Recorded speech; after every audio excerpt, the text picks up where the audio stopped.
everybody, it's your girl Rowana, and I want to welcome you to the Roll by Roll channel.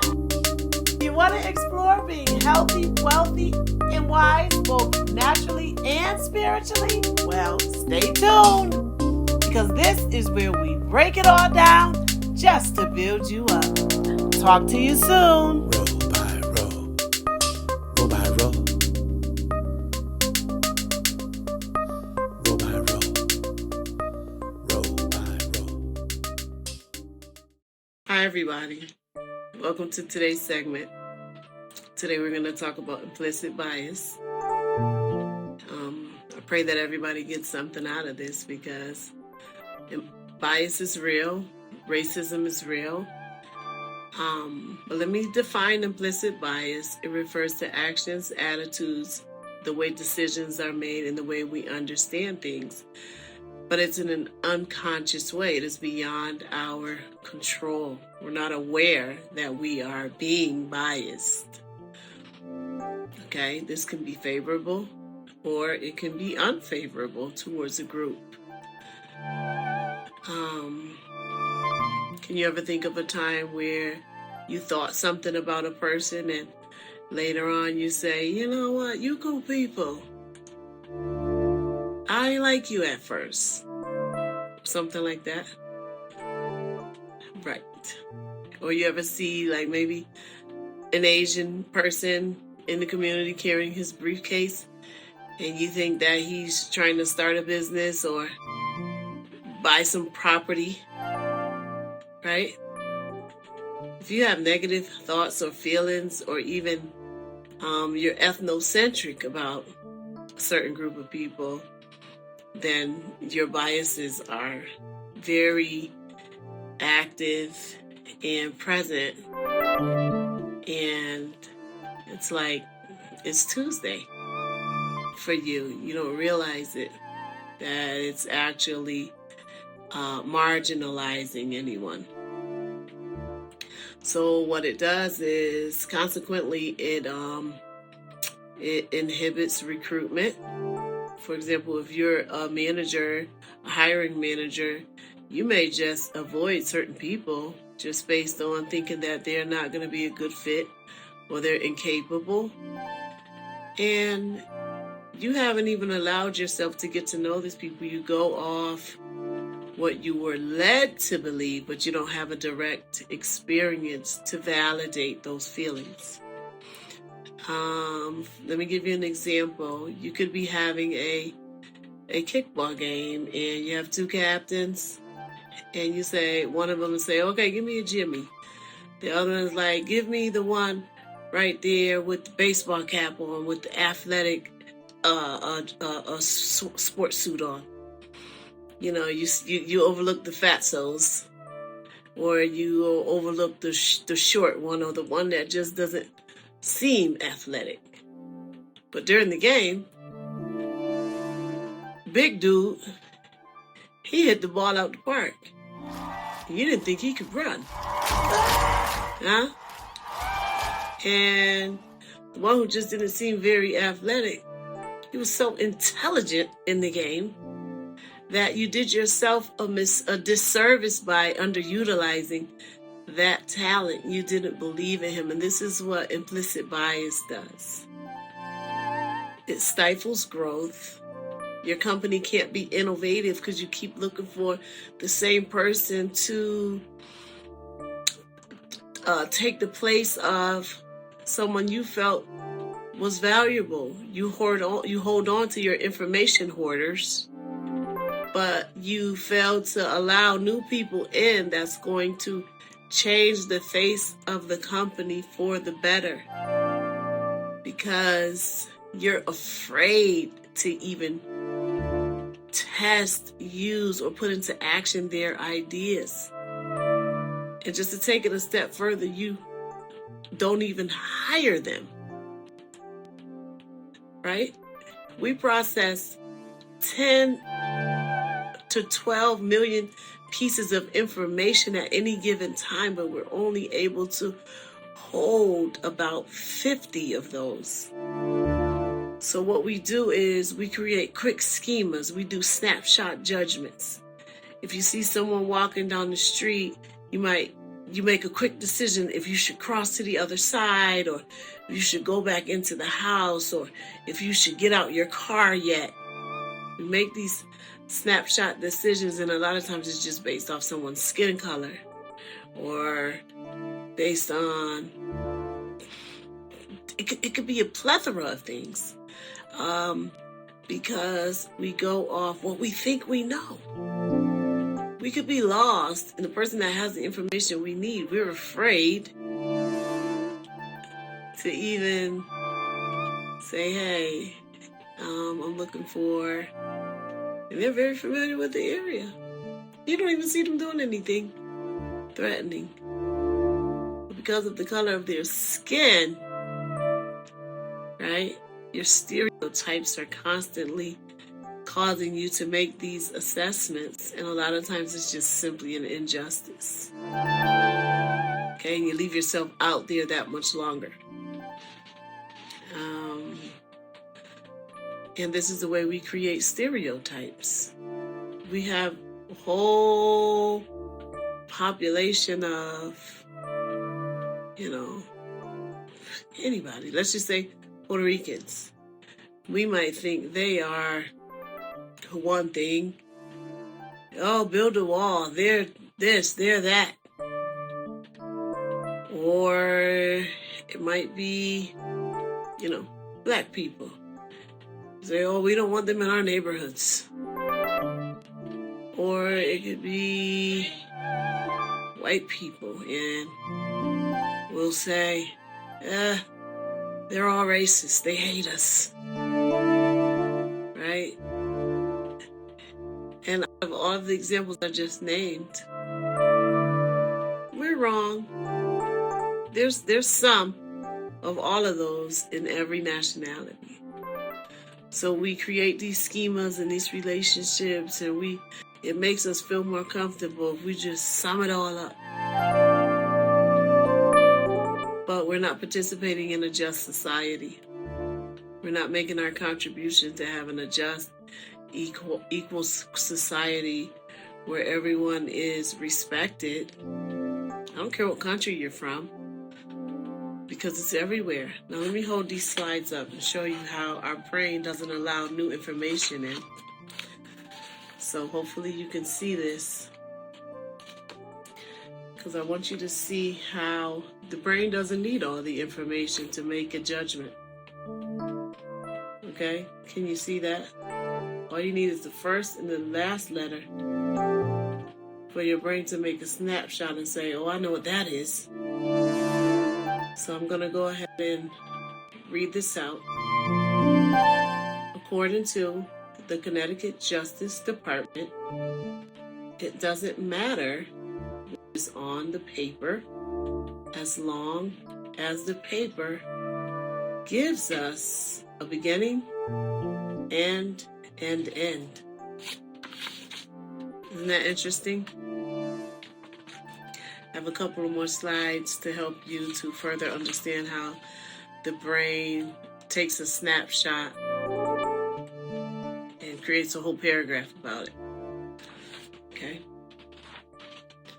The human mind doesn't need all the information, because we have decided what things are just at a snapshot. We automatically associate it with something, right? So look at this slide. Who knows their colors? If you had a timer and you were to go through this,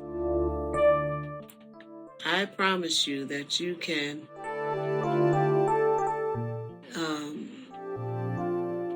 read this off really quickly. And if you could just start the timer now, you'll be like, go. Orange, green, red, blue, pink, yellow, purple, orange, brown, blue, green, yellow. But if I hold this one up, you take that same timer,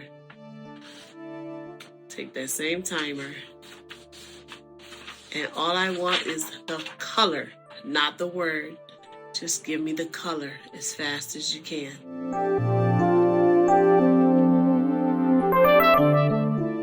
Green, blue, blue, green, red, yellow, black, purple, black. See how my brain didn't want to allow green to be blue? Or purple to be called yellow? Or black to be red? So if you see me and you have a bias against a black person, you're not going to allow this black person to be something good. Even though in actuality, right here where you see yellow, yellow actually is red right here. But your brain doesn't want to allow that. That's why it took a little longer to process new information about that color.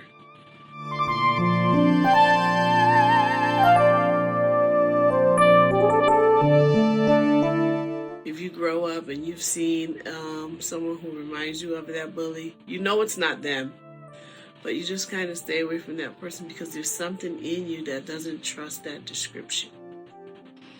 Because you've had an experience with someone that modeled either that personality or that description or something. So there's not a person in this world that can have that description and you be open to becoming friendly or kosher. Like, you're going to beware because it's just something that lives there and you're not conscious that you're behaving that way or avoiding them because of something that you experienced in your past. But we see implicit bias in every system: education system, healthcare system, justice system, housing system, with employment, with starting rates. So I'm sure everyone could probably think of a system, a school system where you see schools in this district. Those children are learning, they're flourishing, they're prospering, they're academically on target, and they have all the resources they need to become everything they aspire to be. And then in another area, usually where minorities are, we see failing systems that are just not providing the resources for the children. And when they get to college, they struggle to pass the placement exam. And they're spending time taking non-credit courses, and they're lagging behind and graduating after their peers. It's very true. I'm just going to give you a snapshot. And we're all not participating in fixing those systems. Let's see, in the housing market here in America, we have redlining where banks won't even sell a house to you in a certain neighborhood based on your ethnicity. And you could make a lot of money. And if you allow certain ethnicities in a community, someone's house value can go down. And how does this happen? Because when discrimination became illegal, it created ways to remain segregated. And there's just a lot of implicit bias playing out. This is not about racism, however, race does play into it. And I just want to say we have to care for one another. I have to care for you. You have to care for me. Especially if we're all interested in having healthy societies and healthy children and healthy relationships and stopping the violence and keeping our families safe. But if we want to keep our families safe, we don't hurt people and distance ourselves and cause the next generation to be just as racist, standoffish, and hateful as the generation that we're in. Just throwing that out there. In the criminal justice system or the public safety, we see a lot of people being killed, no one being held accountable. And a lot of times they try to justify it because it's like, well, they kill each other. But if you're the protector, how's that your argument? We see in the news where Asian women were killed and a public safety head said the killer was fed up and was having a bad day. That wasn't okay.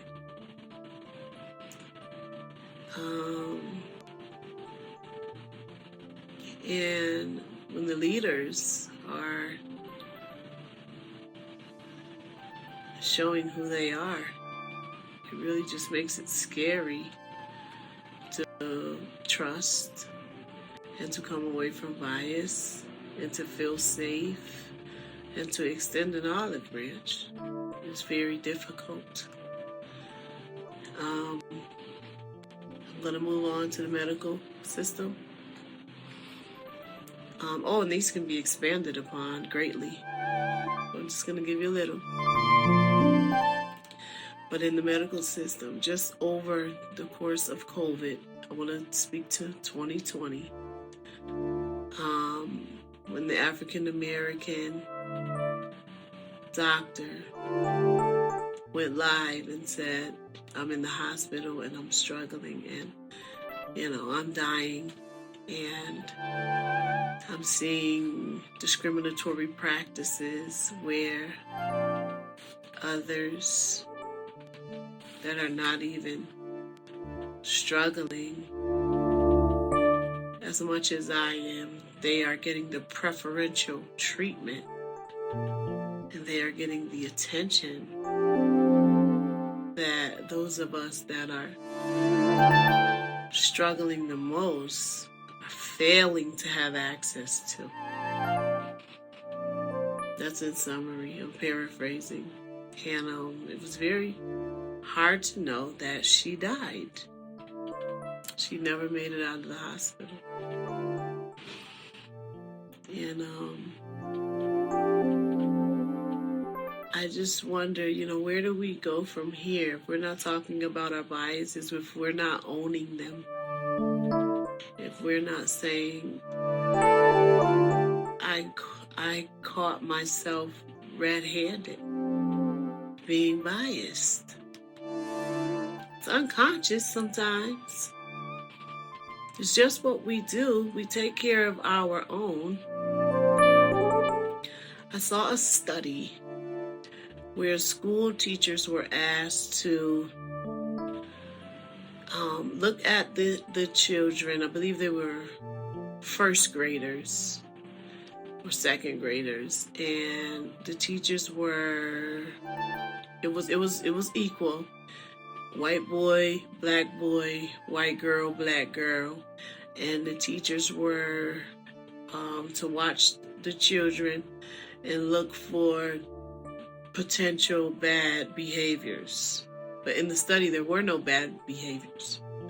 There were no bad behaviors. The children were aware of the study. But the participants, the watchers, they weren't aware that they were the actual study. And the study found that the participants kept their eyes on the little black boys the most, watching them, just knowing that bad behavior was going to come from them. And then they were told about it. individuals were more lenient towards the children that were of their same ethnic group. So the black participants were, like, well, maybe he was this and maybe he was that. Again, there were no bad behaviors. And the white participants were more favorable towards the white children, making excuses for them. So implicit bias is not just, a white racism or a black racism problem. We all have them. And I just wanted to throw this out here just to say we're living in a day and time where it's time for us to cut it out. It's time for us to cut it out. And there's a story in the Bible that I love so well, when Jesus saw the woman at the well and he went to her. And this was a woman who, she had been with different men, probably slept with some women's husbands and stuff like that. And she would go to the well to get her water when no one else was around. So I take it that, she was an outcast. She had a name and she didn't have too many friends, but she had pull and favor with the men. And Jesus went to her and said, "Give me drink." And she looks at him like, "You're not supposed to be talking to me. I'm a Samaritan." Right? And long story short, Jesus was telling her, if you knew who you was talking to, you would get this water from me and you'll never thirst again. He told her about her life story. He had asked her, where's your husband? And she said, I don't have one. And he said, thanks for being honest, in other words. And the person you're dealing with ain't your husband either. I'm paraphrasing. But I'm saying this to say Jesus was not a racist. And anybody claiming and calling on the name of the Lord Jesus Christ, saying that you're his, if you say you love him and you don't love the people of this world, you don't love your neighbor, you are a liar. And the truth is not in you. Because the Lord wants to know, how can you say you love me who you have never seen? And you can't even love the ones that you live among. That's all I want to say for today. Let's consider it a snapshot. I think it's enough to build you up. And I love you. And I'll see you again, if it's the Lord's will. God bless you. And I'm apologizing to anybody, any and everyone publicly, if my biases have affected you in any way, shape, or form. Please forgive me.